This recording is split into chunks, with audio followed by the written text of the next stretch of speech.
My sister refused to take care of my son for just one day, even after I had paid for her entire wedding. She said, "I'm not your maid." So I took a drastic step.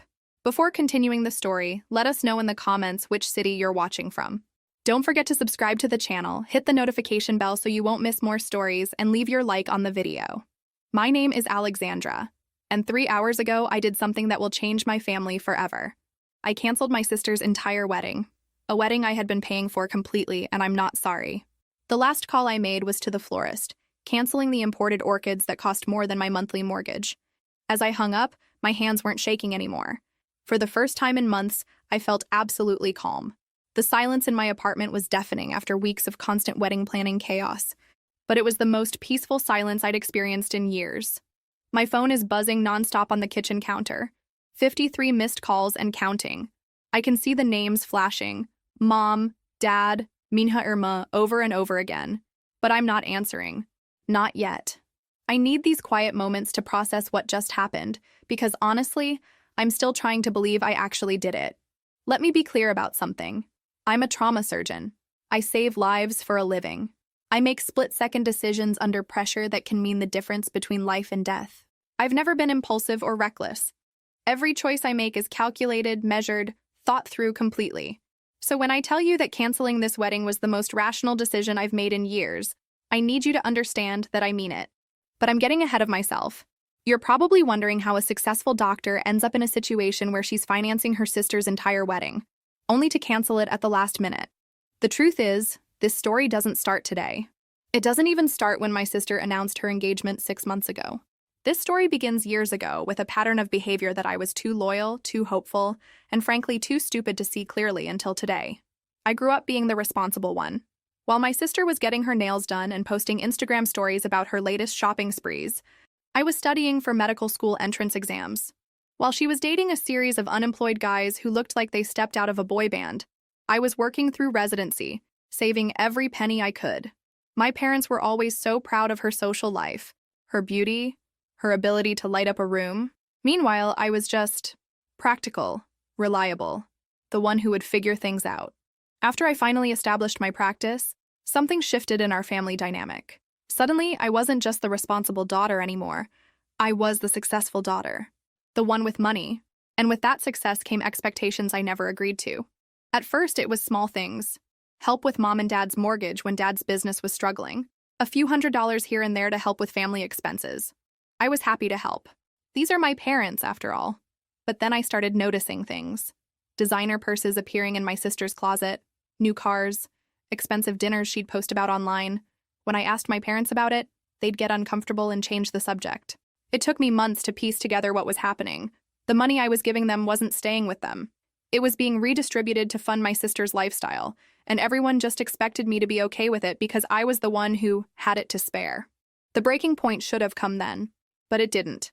I should have cut off the financial support and forced everyone to face reality.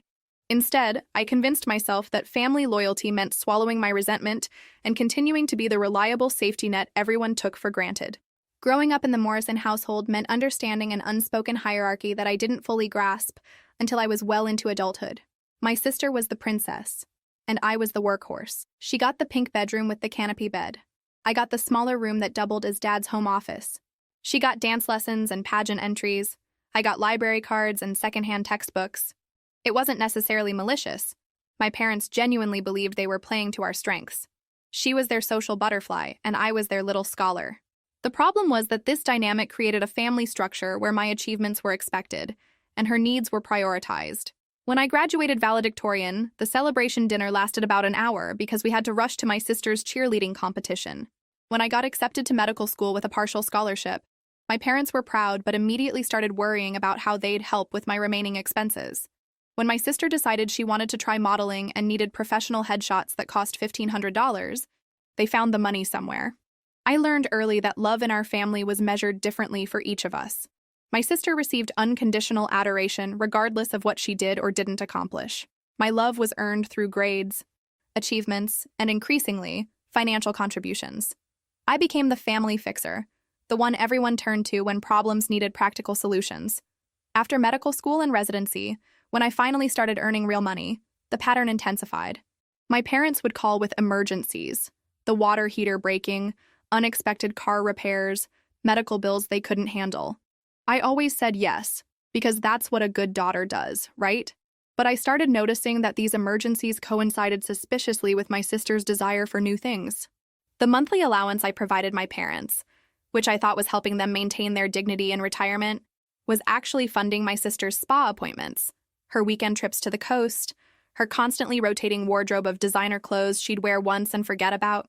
She was 26 years old, living rent-free in our parents' house, with no job, no responsibilities, and apparently no sense of irony about the situation. What hurt wasn't the money itself. I was doing well financially, and helping family should be a privilege of success. What hurt was the complete lack of acknowledgement. My sister never thanked me, never even mentioned where her lifestyle was actually coming from. In her mind, and apparently everyone else's, she deserved these things simply by virtue of being who she was. Meanwhile, I was working 60-hour weeks, raising my 8-year-old daughter Emma as a single mother, and somehow still finding time to be everyone else's emergency contact. When my sister got a DUI, guess who got the call at 2 in the morning? When she decided she wanted to take art classes in Europe for a summer, guess who was expected to make that dream possible? The worst part was how she treated me during family gatherings. She'd make subtle comments about my work clothes, my lack of a social life, my practical car. To everyone else, these seemed like sisterly teasing, but they carried an undertone of superiority that stung. Here I was, funding her entire existence, and she acted like I was the one who should be grateful for her presence in our lives. I kept telling myself this was temporary, that eventually she'd grow up, get serious about her life, maybe show some appreciation for everything our family was doing for her. I believed that unconditional support would eventually inspire her to become more independent and responsible. I was naive enough to think that love and patience could change someone who didn't see any reason to change. The moment I truly understood how naive I'd been was during last year's Thanksgiving dinner. I was sitting at our family table, exhausted from a particularly brutal week at the hospital, when my sister casually mentioned her new handbag, a designer piece that cost more than most people's monthly rent. She was showing it off to our cousin, explaining how she'd been saving up for months for this purchase. Saving up. With what income? She hadn't worked a real job in over 3 years. I excused myself to help our mother in the kitchen, but really I needed a moment to process the absurdity of what I'd just heard. In the kitchen, I found receipts scattered across the counter, evidence of Mom's latest grocery run that I'd funded, along with what looked like credit card statements. I couldn't help but notice the dates and amounts, and everything started clicking into place. The $1,500 I'd sent for their emergency roof repair the previous month had been spent the same day my sister posted Instagram photos of her shopping spree at the premium outlets. The $2,000 I'd transferred for Dad's medical tests coincided exactly with my sister's weekend spa retreat. Every family emergency I'd responded to corresponded with some new luxury in my sister's life. I confronted my parents quietly that evening, hoping there was some explanation I was missing. Mom got defensive immediately, claiming they needed to help my sister find herself, and that my success meant I should be happy to support family. Dad looked uncomfortable, but didn't contradict her. The conversation ended with Mom crying and saying I was being selfish for questioning how they chose to spend money I'd given them. But the real wake-up call came 3 weeks later when I overheard my sister on the phone with a friend, laughing about how easy it was to get money from our parents. I just have to mention something I want, and somehow they always figure out how to make it happen, she said, clearly amused by the situation. It's like having wealthy parents without any of the pressure to actually be successful myself. Wealthy parents. She thought our parents were wealthy. She had no idea that every dollar she was spending came directly from my paychecks, from overtime shifts I was pulling at the hospital, from sacrifices I was making in my own life and my daughter's life. In her mind, money just appeared when she needed it, as if by magic. The irony was devastating. Here I was, a successful surgeon who could afford a comfortable life, and I was driving a 10-year-old sedan because I was funneling most of my disposable income to subsidize my sister's fantasy lifestyle. Emma was attending the local public school instead of the private academy I'd researched, because that tuition money was going toward my sister's art classes and yoga retreats, and whatever other hobby struck her fancy that month. And through it all, my sister treated me like I was somehow lesser than her. At family gatherings, she'd make comments about my boring life, my focus on work, my lack of romantic relationships. She acted like my practical approach to life was a character flaw, as if being responsible and hardworking were things to be pitied rather than respected. The most painful moment came during Emma's 8th birthday party, which I'd kept small and simple because I was trying to be more careful with expenses. My sister arrived late, made a comment about the cute little homemade decorations, and then spent the entire party on her phone, planning her next trip with friends. She didn't bring a gift, didn't help with setup or cleanup, and left early to meet someone for drinks. But she posted a selfie with Emma on her social media, captioned, "Love being the fun aunt," as if her mere presence was the highlight of the event. I realized that night that I wasn't helping my sister grow or find herself. I was enabling her to remain a permanent child, shielded from the reality that everyone else has to work for what they want in life. Worse, I was teaching my own daughter that family relationships are transactional. That love means accepting disrespect as long as you're helping someone financially. 6 months ago, my sister burst through my parents' front door like she was announcing the cure for cancer. I was there for our monthly family dinner, watching Emma play in the backyard while I helped set the table. The front door slammed open, and my sister practically flew into the dining room, her left hand thrust forward like a weapon. "I'm engaged!" she screamed, loud enough that our elderly neighbor probably heard it through the walls.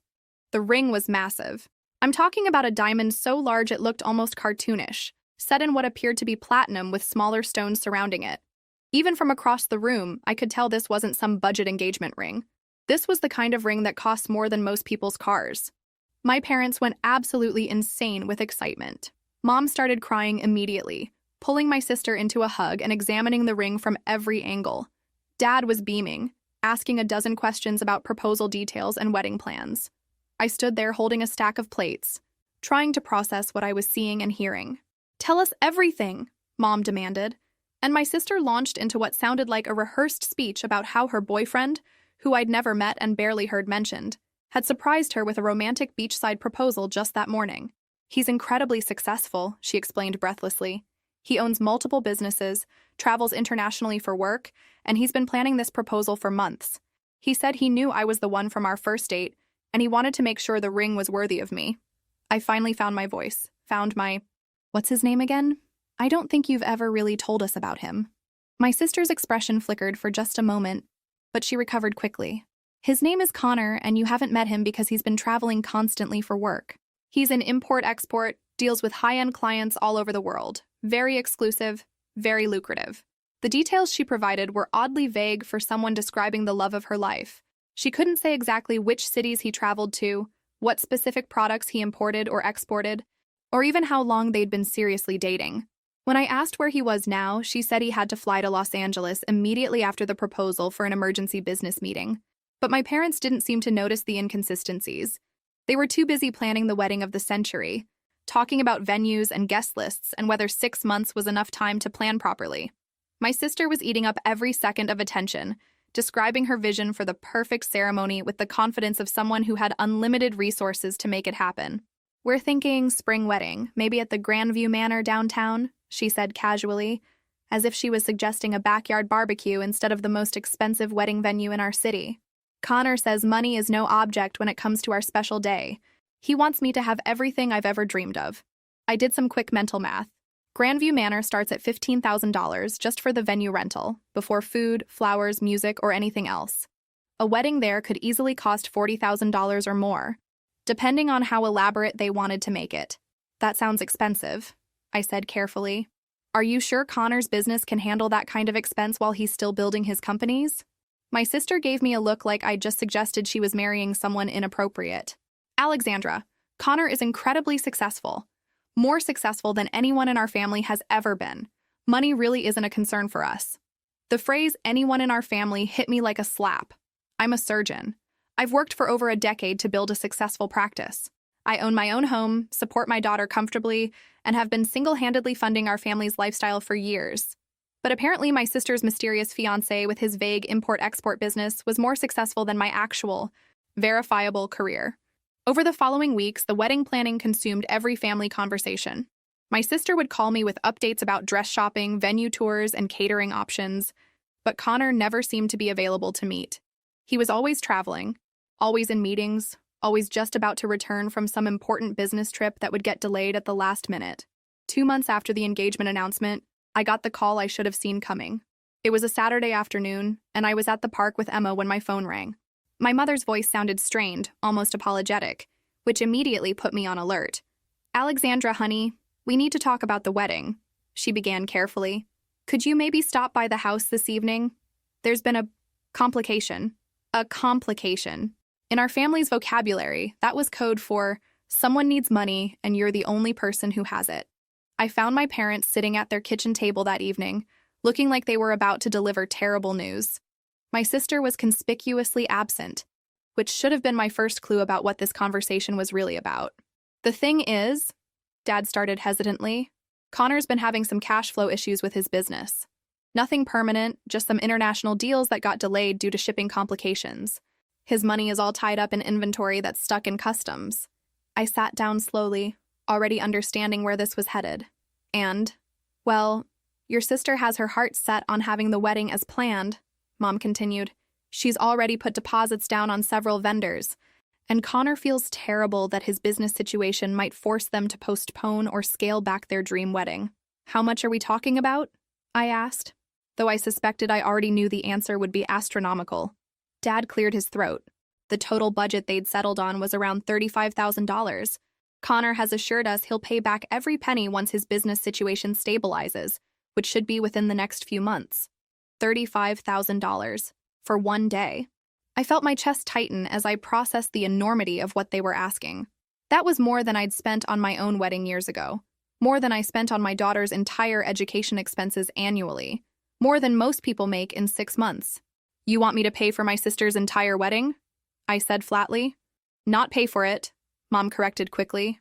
Loan the money to Connor. He's going to pay it back with interest once his deals go through.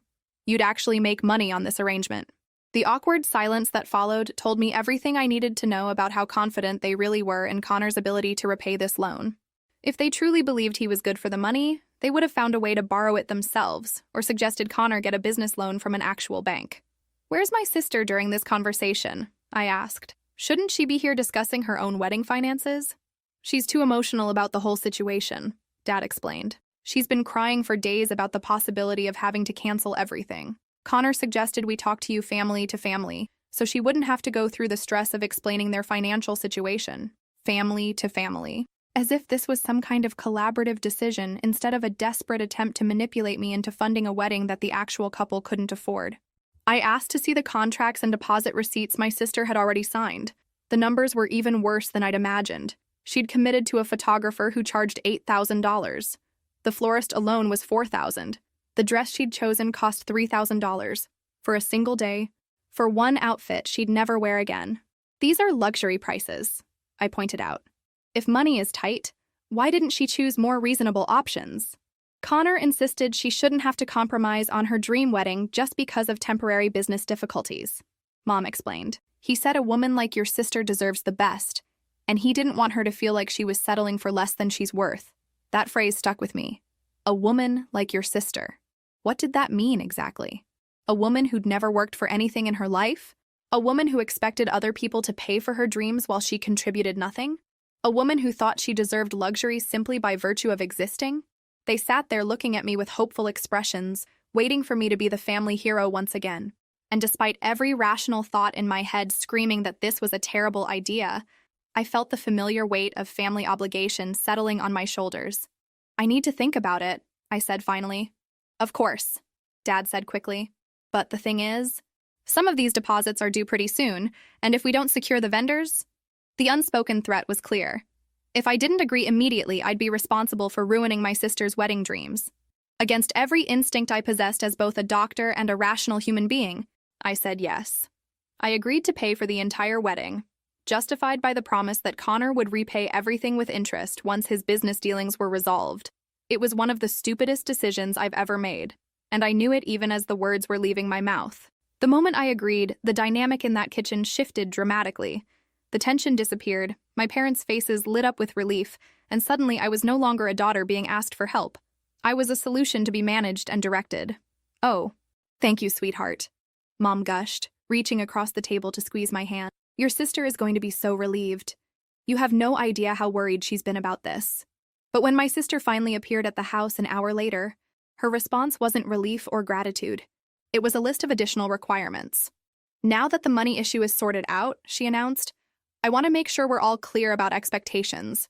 This wedding needs to be perfect, which means I can't have anyone making decisions, that might embarrass me or reflect poorly on Connor's reputation. I stared at her, waiting for some acknowledgement of what I'd just agreed to do for her. Some thank you, some recognition that I was making an enormous personal sacrifice to fund her dream day. Instead, she pulled out a notebook filled with wedding details and started assigning me tasks. "I'll need you to handle all the vendor communication since you're the one with the financial relationship now," she said matter-of-factly. "But obviously, I'll be making all the actual decisions about flowers, food, music, everything important. I just need you to execute the payments and handle any problems that come up." Execute the payments. Handle the problems.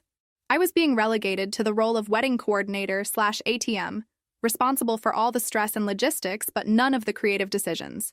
$35,000, and my job was to shut up and write checks while my sister played bride. "What about Connor?" I asked. "When do I actually get to meet the man I'm essentially financing?" "He's still dealing with the custom situation," she said dismissively. "But he's incredibly grateful for what you're doing. He said it shows what kind of family values we have, how we support each other when it matters." Family values. I was supposed to feel proud that my willingness to bankroll their wedding demonstrated good family values. Meanwhile, where were my sister's family values when it came to acknowledging the sacrifice I was making? Over the next few days, my phone became a constant stream of wedding-related demands. The florist needed a deposit increase because my sister had decided she wanted additional centerpieces. The photographer required travel expenses because she'd changed the ceremony location to a more scenic spot outside the city. The caterer needed extra money because she'd upgraded from the standard package to the premium menu. Each change came with the same casual assumption that I would simply accommodate whatever she wanted. No consultation about budget impacts, no discussion about whether these upgrades were necessary, no recognition that every dollar she was adding represented hours of my life spent in operating rooms, dealing with trauma cases, making life and death decisions. The breaking point should have been when she called me at the hospital during a particularly difficult surgery day to complain that the wedding dress shop wanted a larger deposit than expected. I was literally between patients, exhausted from a 12-hour shift, and she was upset because her dress was going to cost $4,000 instead of $3,000. "Can't you just call them and put it on your credit card?" she asked impatiently. "I need to finalize this today so they can start the alterations." "I'm at work," I said. "I'm saving someone's life right now. Can this wait a few hours?" "Well, obviously your work is important," she replied with an edge to her voice. "But this dress situation is time-sensitive, and it's not like I'm asking you to do anything complicated. Just make a phone call." The bills started arriving like a tsunami. Each envelope contained another financial surprise that my sister had somehow forgotten to mention during our initial budget discussion. The venue required additional insurance, $800. The band needed a sound system upgrade, $1,200. The photographer wanted an assistant for the extended coverage my sister had requested, another $1,000. Every few days brought a new emergency that required immediate payment. The cake designer needed premium ingredients for the custom 5-tier design my sister had fallen in love with. The florist discovered that the imported orchids she'd insisted on were more expensive than originally quoted due to seasonal availability. The makeup artist required a trial run fee plus travel expenses for the early morning wedding day service. I found myself staying up late at night, going through credit card statements and bank balances, trying to figure out how to manage the mounting expenses without completely destroying my own financial stability. The original $35,000 estimate had already ballooned to over $42,000, and we were still 6 weeks away from the actual wedding date. The most infuriating part was how these additional costs were presented to me. My sister never called herself. It was always my parents, delivering the news with apologetic voices and stressed expressions. They'd clearly been designated as the messengers, tasked with softening the blow of each new financial demand. "Sweetheart, there's been another small complication with the catering," Mom would say, her voice tight with anxiety. "The venue requires them to use specific serving equipment that costs extra. And your sister just found out about it today." Small complication. Small. We were talking about an additional $1,500 for serving equipment that any professional caterer should have included in their original quote. I started asking to see the actual contracts and invoices instead of just taking everyone's word about these surprise costs. What I discovered was even worse than I'd suspected. My sister wasn't just agreeing to expensive options, she was upgrading everything to the most luxurious level available, apparently operating under the assumption that since someone else was paying, price was no object. The flowers weren't just imported orchids, they were rare varieties flown in from 3 different countries. The photography wasn't just professional coverage. It was a premium package that included engagement photos, bridal portraits, same-day editing, and custom photo albums. The catering wasn't just dinner. It was a 7-course tasting menu with wine pairings and specialty cocktails. When I confronted my parents about these upgrades, they looked genuinely confused. But Connor said he wanted her to have the best of everything, Dad explained. He was very specific that money shouldn't be a limiting factor for their special day. Connor isn't paying for any of this, I pointed out. I am. And I never agreed to unlimited spending. Well, no, but he's going to pay you back, Mom said weakly.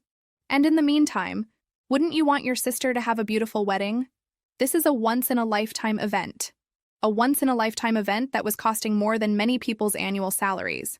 I was beginning to understand that Connor's promise to repay everything was just a convenient fiction that allowed everyone to pretend this wasn't really my money being spent. The worst part was my sister's complete detachment from the financial reality of what she was planning. When I tried to discuss the budget with her directly, she acted like I was being petty and controlling. I don't understand why you're making this so complicated, she said during one particularly frustrating phone call. Connor and I have already decided what kind of wedding we want. Your job is just to handle the payments until he can take over. Why are you trying to micromanage every little detail? My job. My job was to pay for her fantasy wedding while being excluded from any actual decision-making. I was the silent financial partner in a project I had no control over, watching my savings account drain away to fund someone else's vision of perfection. Meanwhile, Emma was asking why we couldn't afford the summer art camp she'd been excited about, and I was having to explain that Mommy had some unexpected expenses right now.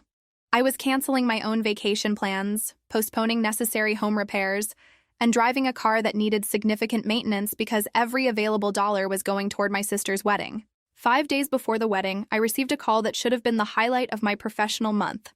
Dr. Richardson from the trauma center had a personal emergency. His mother was having surgery in another state, and he needed someone to cover an extremely complex case.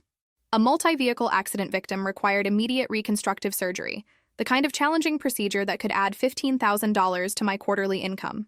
The surgery was scheduled for the next morning and would likely run 8 to 10 hours. It was exactly the kind of case I'd built my reputation on, the type of work that reminded me why I'd chosen this profession in the first place. More importantly, the additional income would help offset some of the financial stress from the wedding expenses. There was just one problem. Emma had a school holiday that day, and my regular babysitter was unavailable. My backup childcare options had all fallen through due to short notice. I was looking at a professional opportunity worth thousands of dollars, and I couldn't take it because I had no one to watch my 8-year-old daughter for one day. I went through my entire contact list. My neighbor was out of town. My colleague, who sometimes helped with childcare emergencies, was working her own surgery that day. The daycare center Emma usually attended was closed for maintenance. I was running out of options fast. That's when I made the call I should never have had to make. I called my sister, the woman whose wedding I was financing completely, whose every whim I'd been accommodating for months, whose lifestyle I'd been subsidizing for years. I called her and asked for one favor. Could she spend one day watching her niece so I could work a case that would help recover some of the money I was spending on her wedding? "Hi, it's me," I said when she answered. "I have an emergency situation and I really need your help." "What kind of emergency?" she asked, immediately sounding suspicious, as if I was about to ask her to do something unreasonable. I explained the situation, the important surgery, the financial opportunity, Emma needing supervision for just one day while she was off school. I kept my tone calm and matter-of-fact, treating it like the simple favor it should have been between sisters. The silence on the other end of the phone stretched long enough that I thought we might have been disconnected. "You want me to babysit Emma?" she finally said, her voice carrying a tone I couldn't quite identify. "Just for the day," I confirmed. "You could take her to lunch, maybe go to the park, watch some movies. She's 8 years old. She's not difficult to manage. And it would really help me out professionally." Another pause, then, "Alexandra, I can't believe you're asking me this right now. Do you have any idea how stressed I am about the wedding? I have final dress fittings, last-minute vendor confirmations, and Connor is flying in tomorrow night. The last thing I need is to spend my day playing babysitter to your kid." Your kid. She referred to Emma as your kid, as if her niece was some stranger's responsibility rather than family. "It's just for one day," I repeated, trying to keep the frustration out of my voice. "And it's a really important case for me professionally. The extra income would actually help with some of the wedding expenses." "Look," she said with a sigh, "I'm sorry you're having childcare issues, but that's not really my problem. You chose to have a child. You chose to be a single mother, and you chose to take on these demanding work situations. I didn't sign up to be your backup babysitter just because your planning fell through. I felt something cold settle in my chest, but I tried one more approach. I understand you're busy with wedding preparations, but this is really important to me. I've been working extra cases to help cover the wedding costs, and this would make a significant difference financially. That's exactly my point, she said, her voice getting sharper. You're always talking about money and work like they're the most important things in the world. Maybe if you had better work-life balance, you wouldn't be in these kinds of situations. Work-life balance. The woman who hadn't worked a day in 3 years was lecturing me about work-life balance. Besides, she continued, it's not like this surgery is life or death, right? Can't someone else do it? Why does it have to be you? That question revealed everything I needed to know about how my sister viewed my career. To her, my work as a trauma surgeon was just a job, something I could easily reschedule or delegate when it became inconvenient. She had no understanding that this was someone's life I was talking about, that surgical opportunities like this didn't come around often, that my professional reputation was built on being the person other doctors called when cases were too complex for anyone else. It has to be me because I'm one of the few surgeons in the region qualified to handle this type of reconstruction, I explained. And yes, it could very well be life or death depending on how the surgery goes. Well, I'm sorry, but I can't help you. I have my own responsibilities right now. Her own responsibilities, planning her wedding, the wedding I was paying for, the wedding that existed only because I was sacrificing my own financial security to make her dreams come true. And she couldn't watch her niece for 8 hours so I could work a case that would help me afford her fairy tale. What responsibilities exactly? I asked, my patience finally wearing thin. Excuse me? Her voice turned ice cold. What responsibilities do you have that are more important than helping your sister with a work emergency? You don't have a job? Connor isn't even in town yet, and every vendor for your wedding has already been paid and confirmed. What exactly are you doing tomorrow that's so crucial you can't help your niece and your sister? The explosion was immediate. How dare you talk to me like that? Just because you're paying for some things doesn't mean you get to judge how I spend my time or act like you're better than me. I'm not your employee, Alexandra. I'm not your maid. And I'm certainly not your personal babysitter just because you can't manage your own life properly. Not your maid. Not your employee.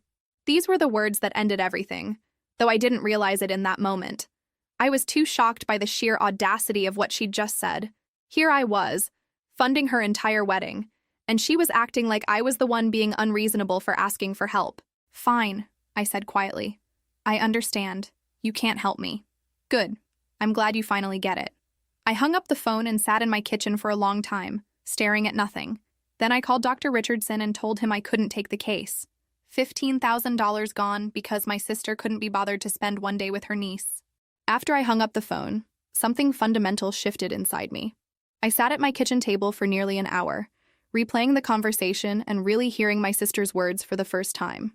I'm not your maid. I'm not your employee. That's not my problem. The irony was so complete it was almost laughable. She wasn't my employee, but I was apparently hers. She wasn't my maid, but I was expected to clean up every financial mess and solve every problem she created. Her childcare emergency wasn't her problem, but my wedding expenses were definitely my responsibility. I pulled out my laptop and started going through the wedding vendor contracts I'd been paying. Every single invoice, every deposit receipt, every payment confirmation. The total had reached $47,000. $47,000 for one day, for someone who couldn't spare 8 hours to help me with a work emergency. But it wasn't really about the money anymore. It was about the casual cruelty of her response, the complete absence of any recognition that I'd been sacrificing for months to make her dreams possible. When I needed her for the first time, not for money, not for some huge favor, just for basic family support, she'd responded like I was imposing on her generosity, rather than asking for help from someone who owed me everything. I thought about Emma, who would have to spend tomorrow at the hospital with me instead of having a fun day off from school because her aunt couldn't be bothered. I thought about the patient who might not get the best possible surgical care because I'd have to turn down the case. I thought about all the times I'd rearranged my schedule, canceled my plans, and put my own life on hold to accommodate my family's needs. And then I thought about my sister, probably planning her nail appointment or shopping for honeymoon clothes, completely unbothered by the fact that she'd just refused to help the person who was making her wedding possible. That's when I made the decision that changed everything. I picked up my phone and started making calls. First to the venue. I need to cancel the Morrison wedding scheduled for this Saturday. The coordinator was confused. asking about penalties and whether we wanted to reschedule. No, I said calmly. Complete cancellation. The person responsible for payment is no longer available to cover the costs. Next, the caterer. Same conversation, same result. Then the photographer, the florist, the band, the cake designer. One by one, I systematically canceled every single vendor contract for my sister's wedding. "Ma'am, are you sure about this?" the florist asked. "We've already prepared most of the arrangements. The cancellation fee alone will be substantial." "I'm sure," I replied. "And I'll accept responsibility for any cancellation fees that are legitimately owed. But no additional services should be provided." The most satisfying call was to the dress shop. My sister's $4,000 gown was ready for final pickup, but since I was the one who'd put the deposit on my credit card, I had the authority to cancel that too. "The customer will be very upset," the seamstress warned me. "She's been so excited about this dress and the alterations are perfect." "The customer should have thought about that before she decided that family obligations don't apply to her," I said. Each phone call felt like lifting a weight off my shoulders. With every vendor I canceled, I felt more clarity about what I was doing and why it was absolutely the right decision.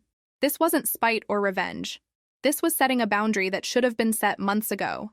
By the time I'd finished calling every vendor, it was nearly midnight. My phone had been buzzing with texts from my parents. My sister had apparently called them in a panic when the venue contacted her about the cancellation, but I wasn't ready to deal with their calls yet. First, I needed to make sure Emma was taken care of tomorrow. I called my colleague, Dr. Martinez, explained the situation, and asked if her teenage daughter could watch Emma during the surgery. She agreed immediately, mentioning that her daughter needed some extra spending money anyway. Problem solved, with help from someone who actually understood what family support looked like. Then I called Dr. Richardson back.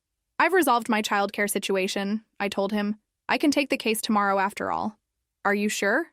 he asked. "I know this was complicated for you." "I'm absolutely sure," I said. In fact, I've never been more sure of anything in my life. I woke up the next morning with a sense of peace I hadn't felt in months. For the first time since this wedding planning nightmare began, I wasn't thinking about vendor deadlines, payment schedules, or my sister's endless list of demands. Instead, I was focused on what actually mattered, preparing for a complex surgery that could save someone's life. Emma was excited about spending the day with Dr. Martinez's daughter, Sophia, who had promised to take her to the Science Museum and teach her some Spanish. As I dropped Emma off that morning, I realized this was what real family support looked like. People helping each other without keeping score, without making the person asking for help feel like a burden. The surgery went even better than expected. The patient was a 22-year-old college student who'd been in a devastating car accident, and the reconstructive work I was able to do would likely restore full function to his damaged hand. These were the moments that reminded me why I'd chosen medicine. The opportunity to use my skills to genuinely change someone's life for the better. During my lunch break, I checked my phone for the first time all day. 53 missed calls and over 100 text messages. The wedding was supposed to be tomorrow, and apparently word had gotten out about the cancellations. My sister had called me 17 times since 6 in the morning. My parents had called repeatedly. Even some of the wedding vendors had called, probably hoping to understand what was happening and whether there was any chance of salvaging their contracts. But I wasn't ready to deal with the chaos yet. I was in the middle of something important, something that actually mattered. So I put my phone back in my locker and returned to the operating room. The surgery lasted 9 hours total, and by the time I emerged, I was exhausted, but satisfied. We'd successfully reconstructed the damaged tissue, and the patient's prognosis was excellent. This was what I was meant to be doing with my time, saving lives, not funding fantasy weddings for people who couldn't spare a day to help me in return. When I finally retrieved my phone that evening, the missed call count had reached into the triple digits. My voicemail was completely full. The text messages ranged from confused to angry to borderline hysterical. From my mother: "Alexandra, please call us immediately. There's been some terrible mistake with the wedding vendors. We need to fix this right away." From my father: "Sweetheart, I don't understand what happened, but we need to talk. Your sister is beside herself." From my sister: "Call me right now. I don't know what game you think you're playing, but you need to fix this immediately. The wedding is tomorrow." Game. She thought this was a game. She thought I'd canceled her entire wedding as some kind of joke or manipulation tactic, not as a direct response to her complete lack of consideration for me and my daughter. The most telling messages were the ones from later in the day, after my sister had apparently tried to reinstate the vendor contracts herself. Several vendors had called to confirm that they couldn't provide services without payment, And my sister had learned that Connor's promised financial resources were somehow still unavailable. The venue is asking for full payment upfront to reinstate the contract, one of her messages read. Connor's money is still tied up, so you need to call them back and straighten this out. They're being completely unreasonable about this. Unreasonable. A business expecting payment for services was being unreasonable. But a sister refusing to watch her niece for one day wasn't unreasonable at all. I drove home slowly, taking time to process everything that had happened. This morning, I'd been trapped in a situation where I was expected to provide unlimited financial support, while receiving no consideration in return. Tonight, I was free from that trap. The wedding was canceled, the vendors were canceled, and my sister was finally facing the reality of what her dreams actually cost. The most liberating part was realizing that I didn't feel guilty. I'd tried to be the supportive sister, the reliable daughter, the family problem solver. I'd given thousands of dollars, hundreds of hours, and countless compromises. And when I'd asked for one small favor in return, I'd been treated like I was being unreasonable and demanding. Well, if I was going to be called unreasonable anyway, I might as well actually be unreasonable. If I was going to be accused of controlling behavior, I might as well actually exercise some control, starting with control over my own money and my own boundaries. I walked into my apartment that evening to find my landline answering machine blinking with the maximum number of messages it could hold. My cell phone had finally stopped buzzing only because the battery had died during surgery. When I plugged it into charge, it immediately came back to life with a stream of notifications that seemed to go on forever.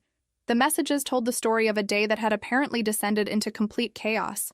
It started with confusion, my parents calling to ask if there had been some kind of mistake with the vendor cancellations.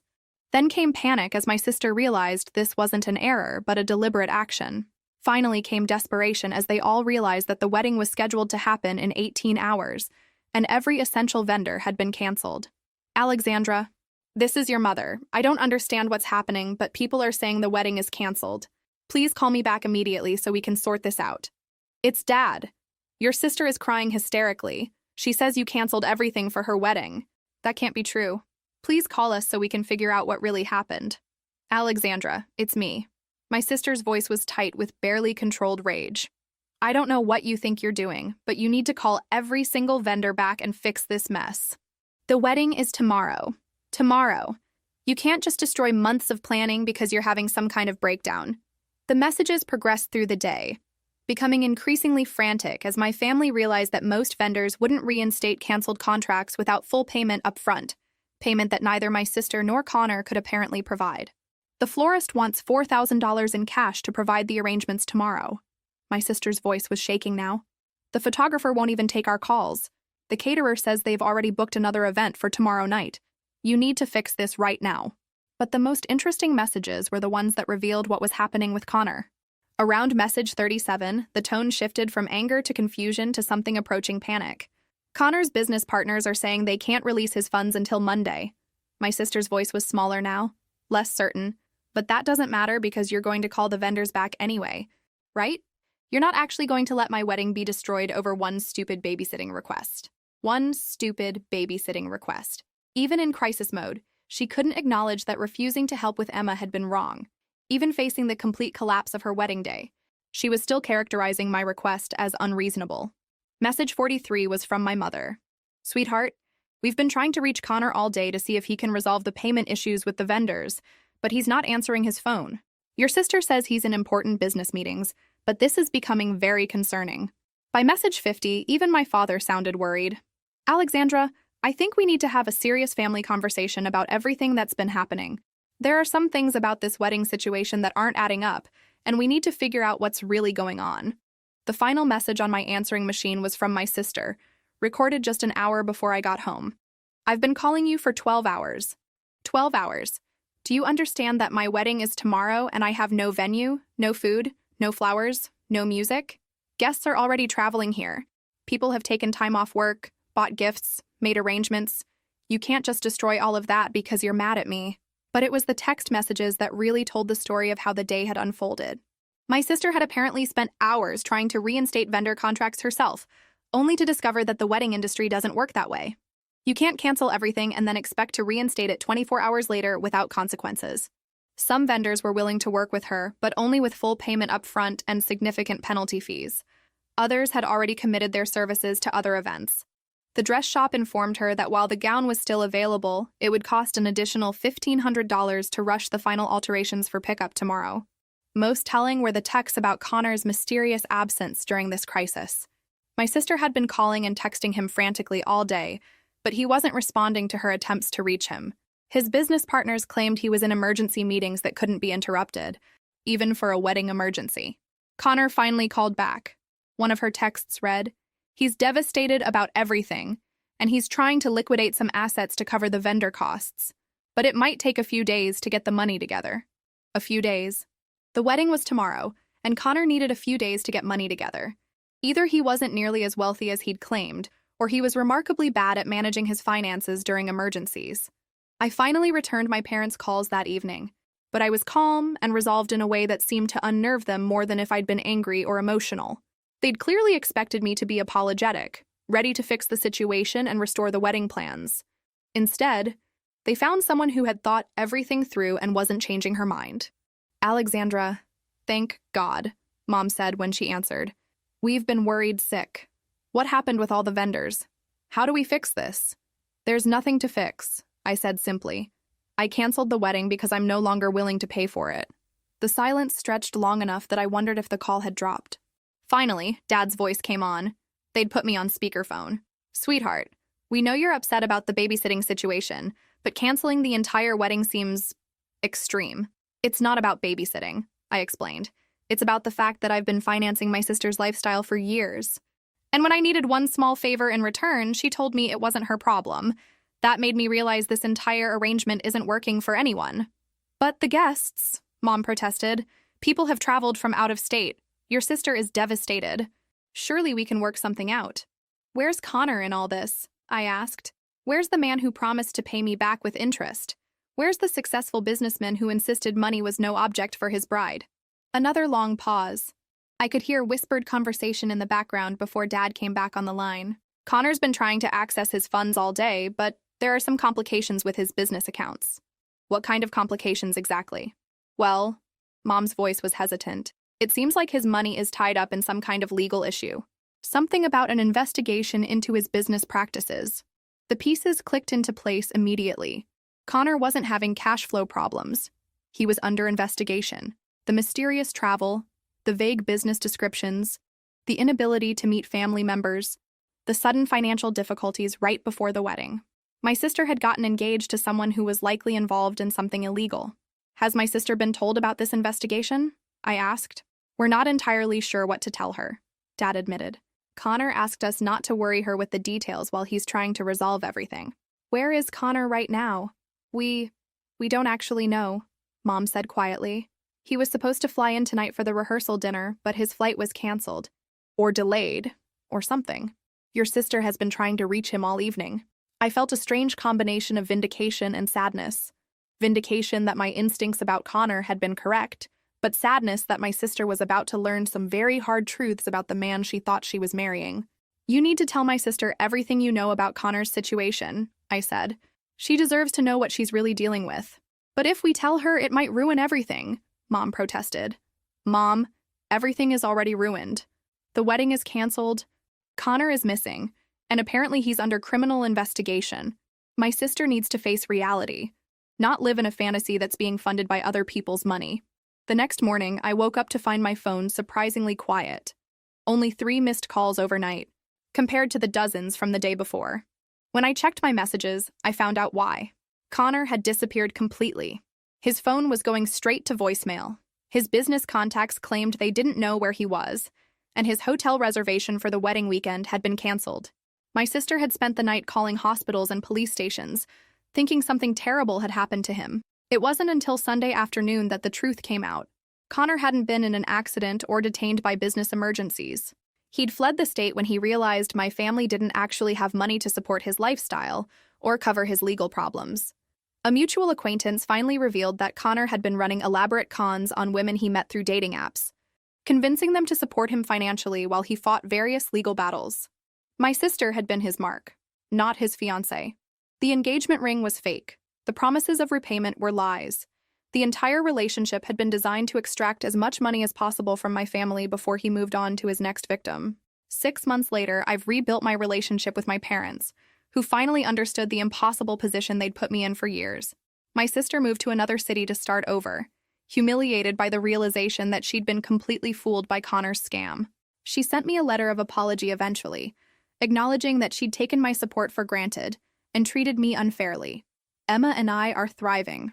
Without the constant financial drain of supporting my extended family's unrealistic expectations, I've been able to save for her college fund, take the vacation we'd postponed, and even consider buying a larger house. More importantly, I've learned to value my own time and resources, and to set boundaries that protect both my daughter and myself.